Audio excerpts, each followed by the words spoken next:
Hello students, welcome to B.Tech 360.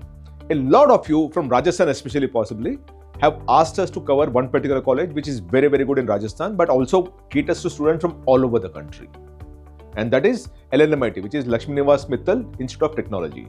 This is based, by the way, it's a university in itself, and they also have a lot of courses in technology side also, which is B.Tech. Now, what we've done here is we collected all the data that we could at this point in time. Some of this data might be slightly dated because the latest data is still not available on the Government of India website. So what we've covered is the data that's available only with authoritative sources, which is Government of India website, and put this entire thing together, which talks of what is the college about, what kind of cutoff you need to get into the college, what kind of placement you can expect. And before I move further, 3 hygiene checks that I always tell students.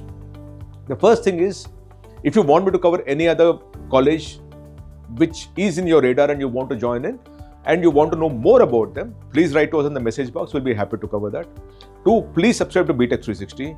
And 3, if you want to talk to us personally, there's a WhatsApp number that's given here. You can message us on this number and we'll be happy to call you up, and our counselor will call you up, and then from then on we can actually fix up a time and have a much more detailed conversation which is very personally suited to you, because we know that a lot of you would not want to put in all your information on social media, on YouTube message box and all, which is where we provided that space for you to message us and we'll have a conversation with you, right? Now coming back to this particular college, which is LNM Institute of Information Technology, which is called LNMIIT. This is based in Jaipur in Rajasthan, right? And we'll talk about what is good about it and how do you get into it and what kind of student outcomes you can expect if you have to join the institution. This was established in 2002. Steel Baron Lakshmi Nivas Mittal actually funded this entire exercise. So that's the reason why it's called LNM, which is Lakshmi Nivas Mittal Institute of Information Technology, which is he's a European steel baron who funded this entire university institution, right? It's a private institution, of course, spread over 100 acres of land, and it is slightly on the outskirts of Jaipur, but very good campus. I've been there many times, and it is one of the better campuses that I've seen because the kind of space it has. In the UG program 4 years, there are 2,094 students, of which 88% are boys and 12% are girls. Now this I hope at some point in time they'll correct this number, because I would ideally want about 25-30% to be on the gender diversity side, but anyway at this point in time it's 12% only. 58% of the students come from outside the state. This is very good. Now remember, it's a Rajasthan based institution, so to that extent a lot of students you can expect from Rajasthan to be coming in, but this particular institute has about 58-60% students coming from outside the state, which means it's so aspirational that students from outside Rajasthan also want to come in and study here. That's a very good green tick, if you will. And 42% come from within this state, and 2 students come from outside the country also. The faculty is 135, which means if you look at it, they're about 1:15 kind of a student-faculty ratio is what they maintain, which is what is mandated. In fact, a lot of states mandate a 1:20 and 1:25 also, but this one is at 1:15, which means for every 15 students, you have 1 faculty member. That is very good. Now, what is it in terms of the courses that they offer, right? They offer CCE, which is Communication and Computer Engineering. Then you have CSE, which is of course the bread and butter for many colleges these days, Computer Science and Engineering. ECE, which is Electronics and Communication Engineering. Then you have Mechanical Engineering. Then B.Tech plus M.Tech, which is a 5-year integrated program in Computer Science and Engineering. And B.Tech like M.Tech, 5-year integrated in Electronics and Communication Engineering. So you actually have ECE integrated and CSE integrated, and then of course you have CCE and ME. So you actually have CSE and CSE integrated, ECE and ECE integrated, and CCE and Mechanical Engineering. That's what you have here. In my opinion, as you move along, they'll also be launching a few other courses on AI and ML, because a lot of good institutions and universities are increasingly expanding their bouquet to deal with the current market trends and current needs of the country and the technology also. So you'll soon see a lot of courses possibly in this institution also, which are to do with mathematical computing, maths and computing, AI and those kind of things you will see, in my opinion. Now, what is the kind of intake that they have? One good thing about this institution is this. Look at the intake. It's been standardized at 570, which means they did not expand because there is more market and more students want to join in. They've restricted it. Some of the private universities which keep expanding their intake just because there is more number of students who want to do a CS, for example, will always struggle to place the students. But an institution which has stuck with the original numbers and have ensured that they work on the quality side of the thing, they work on the quality intake and quality outcomes also, will normally don't go by the market trend, but go by their own conviction of how they must go about doing it. And these people have stuck with the 570 admit. And all the 570 were admitted. 494 graduated, 357 were placed, which is about 78% placement at a median salary of 9 lakh rupees. With also a core engineering branch, 9 lakh rupees is a very, very good salary, and especially when you're dealing with 78% kind of a placement. Across the board, if you see about 70-75% placement. In fact, last year they had 11.31 lakh average salary, median salary. It's fallen down to 9 lakh. I don't know why it happened, but that is what the case is. If you look at their official, what I showed earlier is the NIRF data which is submitted to the Government of India. So it's 1 year dated, because we're talking of 23-24 placement cycle is what we're talking of, which is the 2021's admission season, right? But if you look at the latest website of as of March 2025 data, the highest package is 1.24 crores. In my opinion, it's possibly the USD thing, the foreign possibly, because in India I would find it hard to believe that someone has got a 1.25 crore in rupee terms working in India. Now, average package is 13.36 lakh. I will definitely come back to you if it's anything different, by the way. But I would suspect that this possibly is a foreign posting and that's where it happened. Average package is 13.36 lakh rupees, which is very good. Remember, I showed you median salary of 9 lakh, but the average package of 25 is 13.36 lakh rupees. The median package is 12 lakh rupees, which earlier I said 9 lakh rupees earlier, if you recall. Now that's moved up to 12 lakh rupees for the latest year.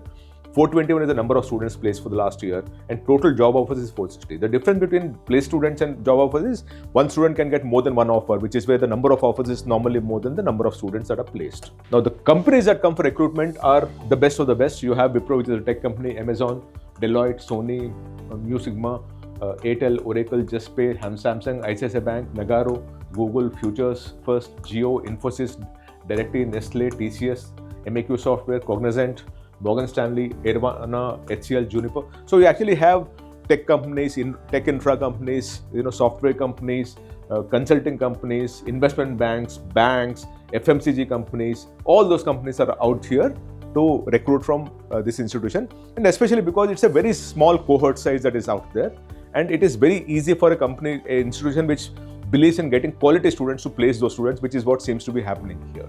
Now the next one, what is the mode of examination? They accept students from JEE Main, essentially, must be appearing for or have appeared for in JEE Main 2026. Now the thing is, you actually had one session in January and you will have another session in the next couple of weeks, and that's what you're dealing with. Minimum 60% marks in class 12th, that's compulsory.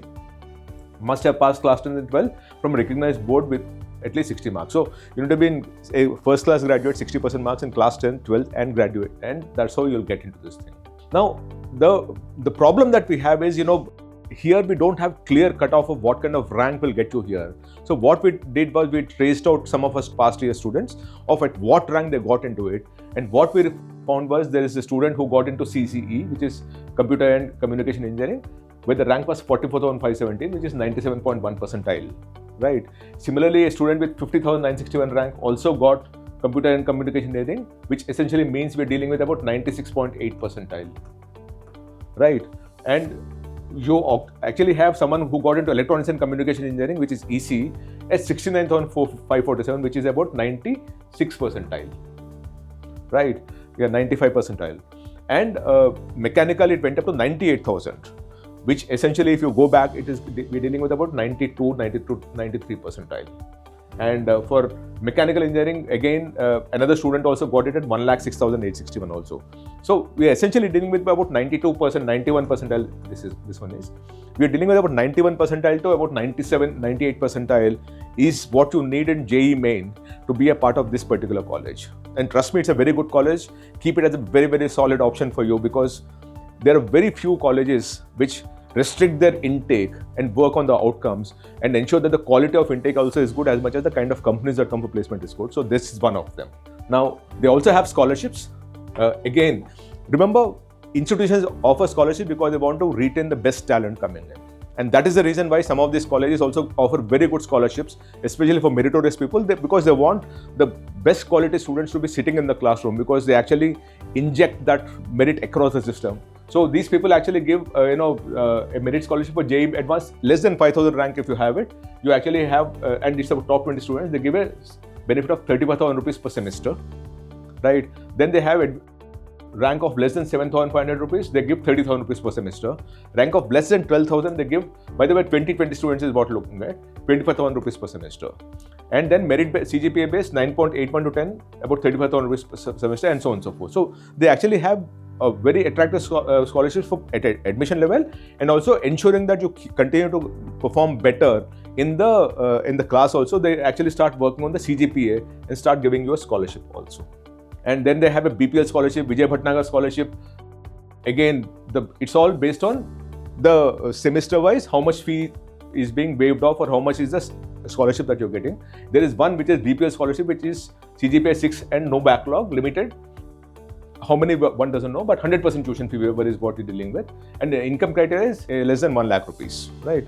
So they actually have very, very good scholarships that are going in.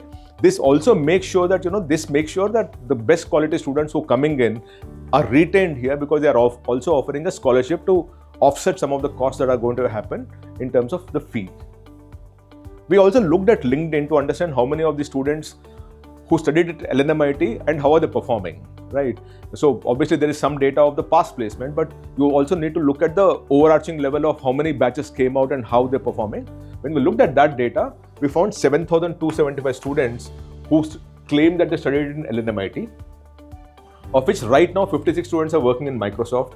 Right now Deloitte, 86 students are working, EY 11 students are working, KPMG 2 students are working. And at some point in time, 147 students passed through Microsoft. And remember earlier we talked about the placement companies. Microsoft was one of the companies that was recruiting from here, and Deloitte and EY and those kind of things. So these are the number of people.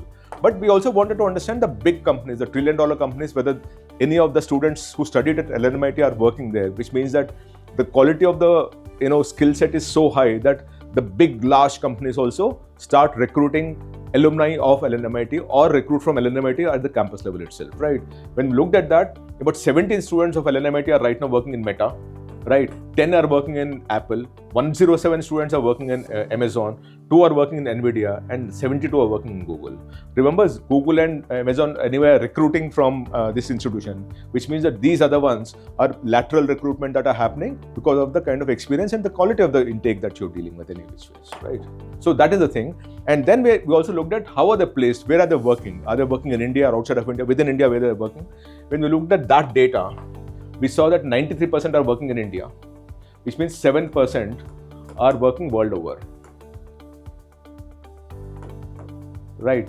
7% are working world over, of which 4% are working in USA, 1% is working in UAE, Canada 1% are working. Now that's very, very good again. And then about 43% are in Rajasthan itself, 16% in Karnataka, which is because it's a software capital of India. So you will obviously understand that a lot of people who study technology would ultimately find their way to Bangalore, which is what seems to have happened here. About 6% work in Bombay, Maharashtra, and another 4% work in Delhi. So again, depending on how the industry and companies are spaced out, you will actually see this data always panning itself out. But 7% working world over is very, very good for such a young institution, which is just about 20 years old, right? So that is what the data is. If you want me to cover any other college which you have on your radar, please tell me and I'll be happy to work on it and then get back to you. Please subscribe to B.Tech 360, and most importantly, ensure that if you want to talk to any of our counselors, write to us in the message box and we'll be happy to cover that. And by the way, most importantly, we're going to cover many such colleges for you, which are colleges in each states, right? Which might not be out of your radar or maybe not on your radar, but we want you to look at it because there are some very, very good colleges out there which are far better than IITs, IIITs and NITs at a certain level. I'm not talking of all IITs, but most of the IITs and NITs, and LNMIIT is one of them. So we'll keep covering many such institutions. Keep following us, keep a track on us, and we'll keep feeding you with the information that will ensure that your options are broadened. And because of that, you'll get into a better college which works for your student outcome. Thank you so much. Namaste.